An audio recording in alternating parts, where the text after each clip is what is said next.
I'll give a background on the game. Yeah, for the folks out there the who might not be uninitiated. familiar. Yeah. So it's an open world game from UFG. It's published by Square Enix, and you play as Wei Shen, an undercover cop who must infiltrate the triads and kind of bring them down. Anyone who's maybe seen Infernal Affairs might kind of see little similaries there. So some Hong Kong action movie vibe. Yeah. We actually have one of the actors from Infernal Affairs did a voiceover for this game. His name is Edison Chen, and we were actually at a New York Film Festival with him last weekend doing all this stuff. But anyway, this mission that we're on with Wei Shen right here, basically we're going after some guy that betrayed the triads, and we have to kind of take him as a hostage and bring him back to the authorities, the triad authorities, if you will. We've already got a question here on Twitter, and I believe it comes from an account called Sleeping Dogs the Game. Experience here. It's not open world or anything like that. The whole game is open world, but we want to tell a specific story in these instances of the game. So that's why we're showing this off right now. And right now, our driver Johnny is doing a lot of the combat segments. You can counter a lot of the moves. You can do a lot of grapples. You can interact with the environment, and hopefully he'll interact with the environment here. I think he can hear me, so you can toss the enemies, but. A lot of people ask us if there's any blocking.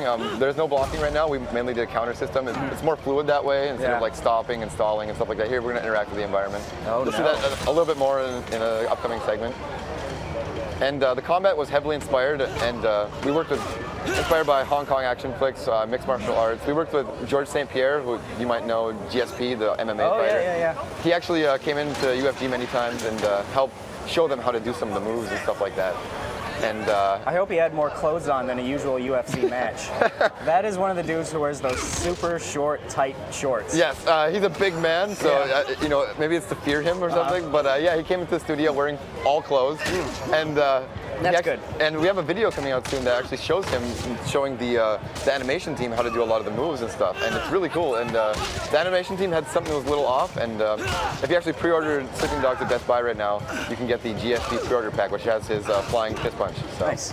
Right now, he just fought a grappler, different enemy type that you can't exactly grapple with, obviously. One of the moves you can do is like if you hold X, you'll do a power move, so those are kind of strong on these types of guys. Did a shoulder tackle there, those are useful for taking out enemies with weapons. More environment interactions here. Let's see, Jay on Twitter is asking, is there a way to make the AI more aggressive during the fights? Like, would playing on a harder difficulty level lead to a gang up kind of situation? Well, if you're playing the game, you can actually get the enemies to fear you. Like right now, if you see that he kind of took a lot of these guys out using the environment, they'll actually cower in the corner back. They'll try to kind of drop their guard and allow you to take them out really easily. And he did the knife kill. A lot of people who've been playing this lately haven't done that one, so I'm really happy to see that. It's so brutal. The old knife to the gut. The old knife to the gut and slash, you know. And right now he leapt over the obstacle to take out the guy and get his gun right away. So now we have that. So it's about fluidity a lot. You saw the shoulder tackle and then that one. Now we're gonna do a little bit more gunplay right here. You might see that this is heavily inspired by Hong Kong action flicks as well. If you go into slow motion, the more enemies you kill while in slow motion, you'll actually extend the life of that. So if he is really good here, he'll just take them all out in one sequence. Come on, Johnny, our driver, you can do it. He can hear me right now. So. Keelan on Twitter is wondering, can you take weapons from people in the game? Yeah, you can. You can take, like, the shoulder tackle is the best way to do that. Like earlier we showed the shoulder tackle to take out the knife, and okay, I thought he was gonna die there. He was really close. So I'm curious about the open world, because that's one of my favorite types of genres, is that open world action game, or really any type of open world setting. Can you talk us about the city, the size of it, and like just the characteristics of it in terms of how it changes from one location to another? Yeah, well, Hong Kong itself is a really big area, you know, I mean, one of the most populated places on the planet. And, putting that whole place in the game would be really difficult. So they really tried to get the boroughs of Hong Kong, their individual unique flavor. At the same time, Hong Kong is a dense place, so when you're in there, there'll be some places that are a little bit more wide open, like, a park type area, but, here you'll see a lot of, oh, he died at the presentation. Nice job, guys. But in the game, you'll see a lot of different flavors of Hong Kong, such as the unique vehicles, tuk-tuks, and things like that. Can you drive tuk-tuks? You can drive tuk-tuk. You can drive double-decker buses. I'm going to go on a tuk-tuk rampage. In fact, I'm only exclusively going to drive tuk-tuks in this game. Well, one thing that we have in the game is actually unique web-based challenges that are we're going to release all the time. And if you want stuff like that, maybe we'll start including it in the web-based challenges. We have little badges that you get. So I've had a personal comments on how we do that, and it's been a lot of fun creating unique challenges, like most headshots, most shots maybe in the crotch or something. Depends on what the community wants. Be very vocal, people. Now that you mention it, you guys are only going to get most shots in the crotch, I think. Well, when the UFG, United Front Games, who made this game, they were talking to me one day, and they're like, when they first implemented the stats system, there was one guy on the team who actually had like 5,000 crotch shots in like the first week of the implementation. So they said it was crazy. Like they're like, what were you doing the whole time? You know.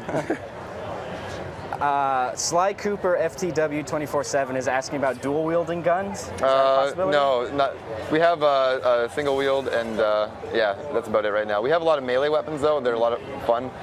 We do have a purse that you can use, so nice. You know, sorry, no dual wield, but we do have a purse. It's just as good, right? Yeah. I mean, it's a natural transition from dual wielding. It is, isn't it? I mean, I always carry around a purse with me as a backup, and I don't. But. Yeah, so if any of you other folks out there have questions, feel free to tweet us. The account is GameSpot, and I will ask your question live on the air, and hopefully we can get that answered. Now this segment, obviously we already met the guy, and we're just trying to chase him. Wei didn't exactly have the quickest reflexes when the guy ran right beside him, but thankfully Wei is in shape, and this other guy isn't, so we're gonna catch up to him. We're grabbing him. If this guy dies here, the mission ends, so hopefully Johnny won't lose again. that would be ideal. It'd be kind of embarrassing if he lost again. If I could glare at him right now, I would. Yep, he did. Oh no. All right, hopefully we can get it this time. Yeah, we'll get it. I've got faith in him. You know, life is about learning from your mistakes. It is. Hey, we get to see this beautiful area with the nice lighting and the explosions. All random explosions, obviously.